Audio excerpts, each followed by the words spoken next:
ভাইজান গো, সারাদিন কিছু খাই নাই, 10টা টাকা দেন কিছু খাবো। এখন আমি পূজার শপিং কি দিয়ে করবো ভাইজান গো?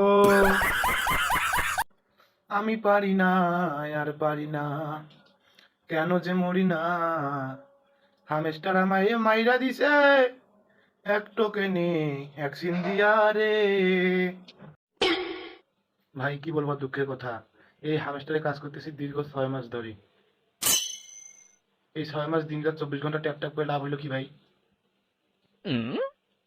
যদি আমি এই 6 মাস ভিক্ষা করতাম তাহলে মনে করেন দিনে 300।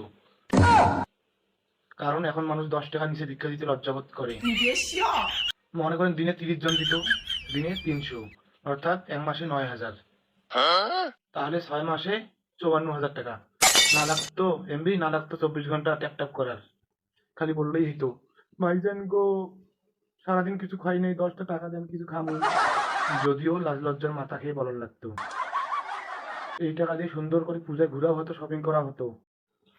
আমি কি বলবো ভাই, সব আশা বিনাশ করে গেল এই হাঁসটার। যদিও ভুক্তভোগী আমি নিজেই। এখন আমার কি করা উচিত ভাইজান গো, আপনারাই বলেন। এখন আমি পূজার শপিং কি দিয়ে করবো ভাইজান গো? আমার সফল আশা মাটি করে দিল এই হাঁসটা।